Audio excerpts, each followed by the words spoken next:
Mae'r her gwerth 124 miliwn o bunnau yn effeithio ar bob un ohonom yng Nghaerdydd. Gyda'n gilydd, ni yw Caerdydd. Bob blwyddyn, rydym yn darparu dros 700 o wasanaethau i 352 o filoedd o drigolion mewn 151,000 o gartrefi, yn helpu i ofalu am eich ardal leol a gwella bywydau pobl leol. Mae ein poblogaeth ni ymhlith un o'r poblogaethau sy'n tyfu gyflymaf yn y Deyrnas Unedig, ac mae gennym hefyd dros 79,000 o bobl sy'n teithio i Gaerdydd bob dydd i'r gwaith, dros 40,000 o fyfyrwyr yn mynychu ein prifysgolion, ac rydym yn croesawu degoedd ar filoedd o bobl i ddigwyddiadau mawr, sy'n adlewyrchu sut mae Caerdydd, prif ddinas Cymru, yn cefnogi economi'r rhanbarth ehangach ac yn wynebu galwadau unigryw ar ein gwasanaethau. Rydych siŵr o fod yn gwybod ein bod yn gwneud pethau fel casglu eich biniau, torri'r gwair ac yn sgubo sbwriel, ond rydym hefyd yn rhoi cymorth i bobl hŷn, pobl ag anableddau, wrth redeg ysgolion a phlant dan ein gofal. Ariennir y gwasanaethau hyn mewn 3 ffordd: treth gyngor, ardrethu busnes a grantiau llywodraeth. Mae'n costio mwy i ddarparu'r gwasanaethau hyn yn sgil costau cynyddol, galw cynyddol a phoblogaeth sy'n tyfu. Ar yr un pryd ac y mae lefel cyllid llywodraeth sydd ar gael i awdurdodau lleol yn cael ei thorri'n sylweddol. Ers 2009, rydym wedi gorfod gwneud arbedion o tua 130 miliwn o bunnau, gan gynnwys 48.6 miliwn ym mlwyddyn ariannol 2014 i 15. A nawr, erbyn 2017 i 18, bydd yn rhaid delio â diffyg cyllidebol amcangyfrifiedig o 124 miliwn o bunnau yn ychwanegol. Ar hyn o bryd, mae'r Cyngor yn gwario 3,882 o bunnau fesul cartre. Bydd hyn yn golygu bod 822 o bunnau yn llai fesul cartre i'w wario ar ddarparu gwasanaethau erbyn 2017 i 18. Mae hyn yn gyfanswm o 254 miliwn o bunnau mewn arbedion i feintoli'r gyllideb, gyda sefydliadau partner ledled y sector cyhoeddus a'r trydydd sector yn wynebu pwysau tebyg.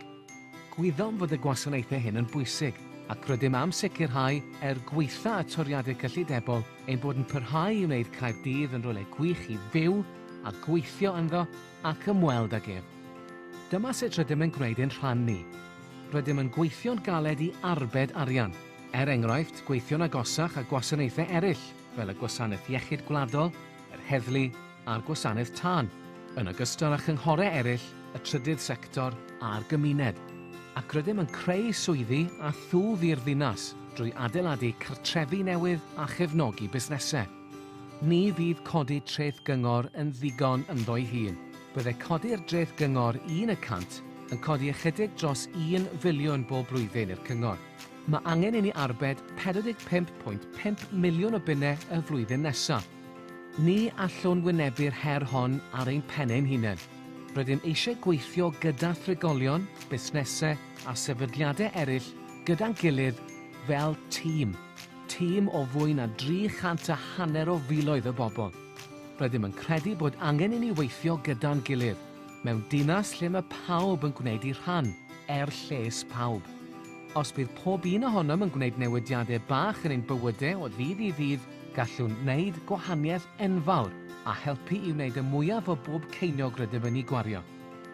Rydym wedi meddwl am sawl ffordd o weithio gyda'n gilydd. Bydd lleihau lefelau gwastraff cartrefi ac annog mwy o bobl i ailgylchu yn osgoi'r cyngor rhag gorfod talu dirwyon o 1.4 miliwn bob blwyddyn.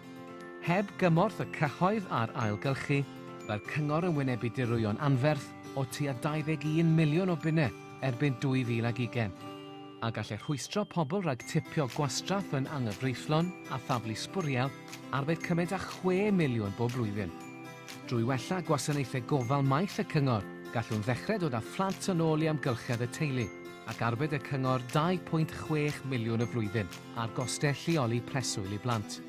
A gallwn arbed 1 filiwn ychwanegol bob blwyddyn erbyn 2017 i 18 drwy helpu pobl ag anableddau dysgu i ddychwelyd adref o leoedd gofal preswyl drud. Dros y 5 mlynedd nesaf, os bydd pobl yn defnyddio gwasanaethau'r cyngor ar-lein, lle y maent ar gael, yn hytrach na ffonio neu ymweld, gallem arbed 5 i 10 miliwn.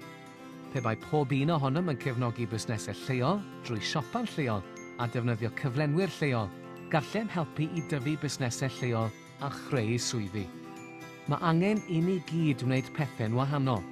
Bydd hyn yn golygu bod cymunedau a phobl leol yn gwirfoddoli i helpu i wneud pethau yn eu hardal leol na all y cyngor fforddio i'w gwneud mwyach.